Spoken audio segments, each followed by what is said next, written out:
ஊரே பார்த்து நடுங்கும் கோடீஸ்வரன் தன் ஒரே மகளை ஒரு பிச்சைக்காரனுக்கு திருமணம் செய்து கொடுத்தது ஏன்? நாயே, உன்னை என்னைக்கு கல்யாணம் பண்ணனோ அன்னைக்கு நாசமா போச்சு என் வாழ்க்கை. எங்க அப்பா சொன்ன ஒரே காரணத்துக்காக தான் உன்னை கல்யாணம் பண்ணிக்கிட்டேன். என் ஃப்ரெண்ட் தர்ஷினியோட ஹஸ்பண்ட் அவளுக்கு எவ்வளவு வாங்கி தராரு தெரியுமா? போன வாரம் கூட ஐபோன் 15 வாங்கி கொடுத்திருக்காரு. கல்யாணம் ஆன நாள்ல இருந்து இன்னைக்கு வரைக்கும் 10 ரூபாய்க்கு ஒரு முழம் பூ வாங்கி கொடுத்திருப்பியா என்று சந்தனா இரக்கம் இல்லாமல் அவனை கேவலமாக பேசிக் கொண்டிருக்க, இதை பற்றி எல்லாம் கவலைப்படாத ஹரிஷ் சந்தனா உடைத்த காஃபி கப்பை சுத்தம் செய்து கொண்டிருந்தான். சந்தனா தனது அப்பாவின் கட்டளையின் பேரில் ஹரிஷை திருமணம் செய்து கொண்டாள். அவன் ஒரு மிகப்பெரிய பிசினஸ் மேன் என்று கூறி அவளுக்கு திருமணம் செய்து வைத்தார். ஆனால் உண்மையில் அவன் ஒன்றுக்கும் ஆகாத பிச்சைக்காரன் என்று தெரிந்து மிகவும் ஏமாற்றம் அடைந்தாள். தனது தந்தையே தனக்கு இப்படி ஒரு துரோகத்தை செய்வார் என்று அவள் நினைத்தும் பார்த்ததில்லை. அதனால் தனக்கு திருமணம் நடந்ததை வீட்டை தவிர யாருக்கும் தெரியக்கூடாது என்று நிபந்தனை விதித்திருந்தாள். ஹரிஷ் சந்தனா வீட்டில் ஒரு குடும்ப உறுப்பினராகவே வாழ்ந்து வந்தான். ஆனால் அவை எல்லாம் பேருக்காகத்தான். அந்த வீட்டில் ஒருவர் கூட ஹரிஷை மதிப்பதில்லை. சில சமயங்களில் சமையல் அறையிலும், சில சமயங்களில் நாயிருக்கும் அறையிலும் படுத்துக் கொள்வான். அவனுக்கு அவைதான் மாளிகை. சாரி ஸ்னேகா, என் ஹஸ்பண்ட் மட்டும் ஊர்ல இருந்திருந்தா இந்நேரம் உனக்கு கண்டிப்பா இன்ட்ரோடியூஸ் பண்ணி வச்சிருந்திருப்பேன். என்னோட ஹஸ்பண்ட் நியூ இயர் கிஃப்டா எனக்கு 8 லட்சம் ரூபாய்க்கு டைமண்ட் நெக்லஸ் வாங்கி தந்திருக்காரு. Wow D. ஆமா, உன் ஹஸ்பண்ட் உனக்கு என்ன கிஃப்ட் கொடுத்தாரு? ஸ்னேகா கேட்ட இந்த கேள்வி சந்தனாவை ஹரிஷின் மேல் கோபப்பட வைத்தது. என்ன சந்தனா, எப்ப பார்த்தாலும் என்ன திட்டிகிட்டே இருக்க? நான் உன்னை எவ்வளவு லவ் பண்றேன் தெரியுமா? அப்படின்னா ஒண்ணு பண்ணு, நியூ இயர் வருதுல்ல, எனக்கு ஒரு கிஃப்ட் வாங்கி கொடு. பிச்சை காசு 1000-2000 ரூபாய்க்கு இல்ல, லட்சக்கணக்குல. ஆனா சந்தனா, என்கிட்ட அவ்வளவு காசு எங்க இருக்கு? அது மட்டும் இல்லாம அவ்வளவு காசெல்லாம் நான் என் கண்ணால கூட பார்த்தது கிடையாது. இதெல்லாம் இப்ப யோசிச்சு என்ன பிரயோஜனம்? கல்யாணத்துக்கு முன்னாடி யோசிச்சிருக்கணும். கட்டின பொண்டாட்டிக்கு ஒரு கிஃப்ட் கூட வாங்கி தர முடியல. நீ எல்லாம் ஒரு ஆம்பளை என்று கூறிவிட்டு கோபமாக சந்தனா கிச்சனை விட்டு வெளியேறினாள். சந்தனாவின் வீட்டில் புத்தாண்டு பார்ட்டி சிறப்பாக நடந்து கொண்டிருந்தது. அப்பொழுது ஹரிஷ் அனைவரின் முன்னிலையிலும் சந்தனாவுக்கு ஒரு பரிசினை கொடுத்தான். ஹரிஷ் பெரிதாக என்ன பரிசு கொடுக்க போகிறான் என்று எந்த ஆச்சரியமும் இன்றி அவன் நம்பிக்கையோடு அதை பிரித்து பார்த்த சந்தனா அந்த பெட்டியின் உள்ளே ஒரு அழகான காஸ்ட்லியான டைமண்ட் வாட்ச் இருந்ததை பார்த்து திகைத்து போனாள். இது பிரான்ஸ்ல தயாரிக்கிறது.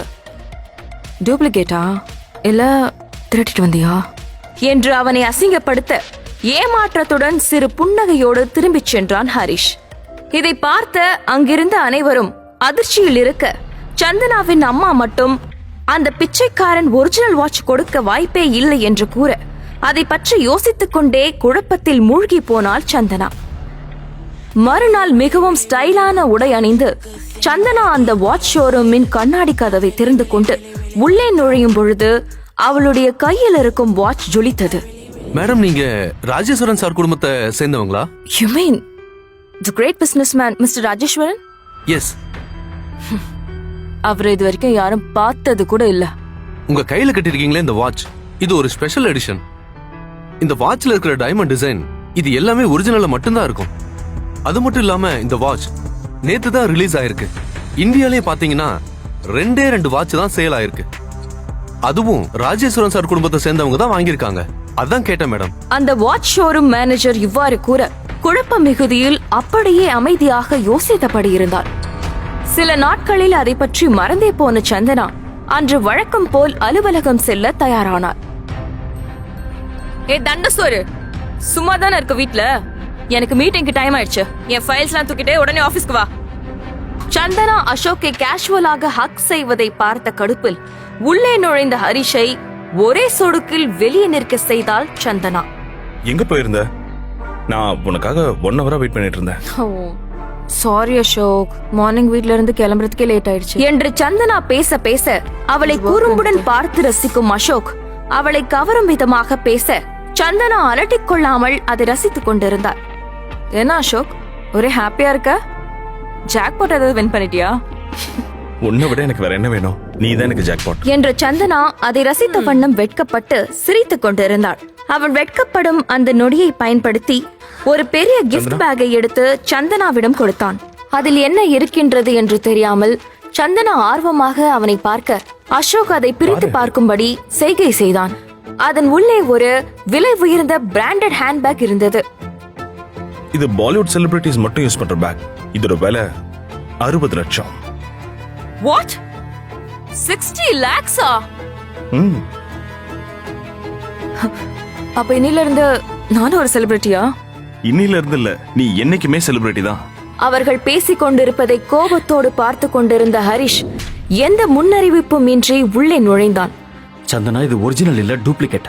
ஏய், உனக்கு இந்த பேக் பத்தி என்னடா தெரியும்? ஒரிஜினல் பேக்ல 6 லெட்டர்ஸ் இருக்கும், ஆனா இதுல 7 இருக்கு. அது மட்டும் இல்லாம இதுல கம்பெனியோட பேரும் தப்பா தான் இருக்கு. ஹே, இது உனக்கே நல்லா இருக்கா? நான் எதுக்கு உனக்கு டூப்ளிகேட் பேக் வாங்கி கொடுக்கணும்? கொஞ்சம் யோசிச்சு பாரு என்று அசோக் சமாளிக்க, அருகில் வந்த ஹரிஷ் உரிமையாக சந்தனாவின் கைகளை பிடித்து அவளுடைய கையில் இருந்த வாட்சை தொட்டு காட்டியபடி அழுத்தமாக பேச ஆரம்பித்தான். இதுவரைக்கும் நான் உனக்கு எந்த அட்வைஸும் பண்ணது கிடையாது, ஆனா இப்ப சொல்றேன். இந்த அசோக் உன்னை இம்ப்ரெஸ் பண்ணி கரெக்ட் பண்றதுக்கு சீப்பான பொருளை வாங்கிட்டு வந்து அவன் உன்னை ஏமாத்த தான் பாக்குறான். இந்த உலகத்திலேயே என்னால மட்டும்தான் ஒரிஜினல் கிஃப்ட உனக்கு தர முடியும். கல்யாணம் ஆகி 2 வருஷத்துல இந்த மாதிரி இவன் கோவப்பட்டு நான் பார்த்ததே இல்ல. நான் அவன் கூட நிறைய சண்டை போட்டிருக்கேன். ஆனா நான் ஏமாந்துடக்கூடாதுன்னு எதை பத்தியும் கவலைப்படாம எனக்காக பேசிட்டு போறான். ஒருவேளை உண்மையாவே நான் தான் இவனை புரிஞ்சுக்கலையா என்று யோசித்துக் கொண்டே திரும்பியவள் அசோக் டென்ஷனாக தன்னுடைய டையை சரி செய்து கொண்டிருப்பதை கவனித்தாள். ஹரிஷால எனக்கு எந்த பயனும் கிடையாது, ஆனா அசோக் எனக்கு பிசினஸ் பார்ட்னர்.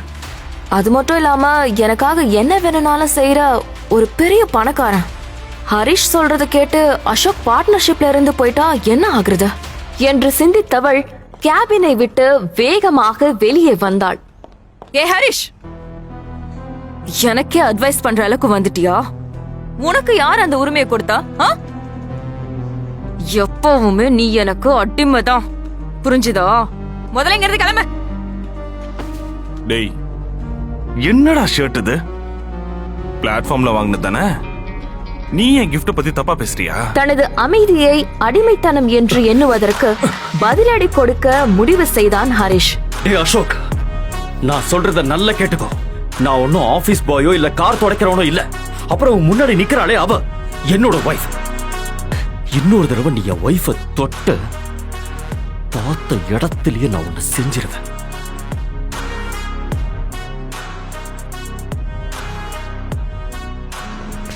அப்பொழுது இந்தியாவிலேயே மிகப்பெரிய கோடீஸ்வரரான ராஜேஸ்வரனின் PA அழைத்தார்.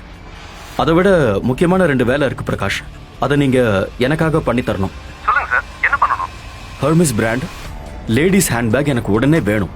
அதோட விலை குறைஞ்சது 50 லட்சமாவது இருக்கணும். செகண்ட் ஒன் என்னன்னு நான் உங்களுக்கு வாட்ஸ்அப் பண்றேன். பிறகு போனை கட் செய்துவிட்டு தனது பாக்கெட்டில் வைக்க போனவன் ஏதோ ஒரு சிந்தனையில் மீண்டும் போனை எடுத்து ஓபன் செய்ய வாட்ஸ்அப்பில் அவனது ஸ்கூல் ரீயூனியன் பற்றிய மெசேஜ் ஒன்று வந்தது. இன்னைக்கு என்னோட ஸ்கூல் ரீயூனியன் பக்கத்துல இருக்கிற ஒரு பெரிய 5 ஸ்டார் ஹோட்டல்ல தான் அது நடக்குது. எனக்கு தெரிஞ்சு நான் என் வாழ்க்கையில ரொம்ப சந்தோஷமா இருந்த நாட்கள் எல்லாமே நான் என்னோட ஸ்கூல்ல ஃப்ரெண்ட்ஸோட இருந்தப்பதான். இதை மட்டும் மிஸ் பண்ணவே கூடாது. பணக்காரர்கள் மட்டும் தங்கும் அந்த 5 நட்சத்திர ஹோட்டலுக்குள் உற்சாகத்தோடு ஹரிஷ் நுழைய, அங்கு நின்று கொண்டிருக்கும் செக்யூரிட்டி அவனை உள்ளே போக கூடாது என்று சண்டை போட ஆரம்பித்தார். இது பெரிய பெரிய பணக்காரங்களா வந்து போற இடம். இங்க உன்ன மாதிரி லோ கிளாஸ்ல இடம் கிடையாது. கிளம்பு சார், நிஜமா தான் சார் சொல்றேன். கிளம்பு சார், கிளம்புன்றல. சொன்னா கேளுங்க சார். கீழே விழுந்த ஹரிஷ் தட்டு தடுமாறி எழ, அப்பொழுது அங்கு ஒரு விலை உயர்ந்த காரில் வந்திறங்கிய அந்த ஹோட்டலின் ஓனர் ஹரிஷை பார்த்தவுடன் அதிர்ச்சி அடைந்தார்.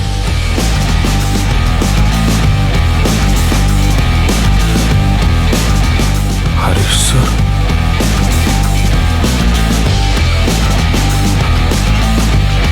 Sir, stop it, bloody rascals! யார் மேல கை வச்சிருக்கீங்க?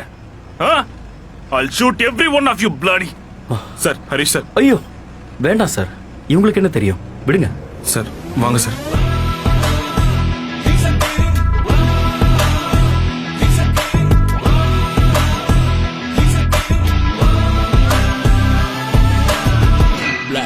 ஹரிஷின் உண்மையான முகம் என்ன? இத்தனை நாள் ஒரு பிச்சைக்காரன் போய் ஹரிஷ் நடித்தது ஏன்? இந்த சுவாரஸ்யமான பரபரப்பான கதையை தொடர்ந்து தெரிந்து கொள்ள இப்பொழுதே பாக்கெட் FM-ஐ இன்ஸ்டால் செய்து இலவசமாக கேட்டு மகிழுங்கள். கிங்.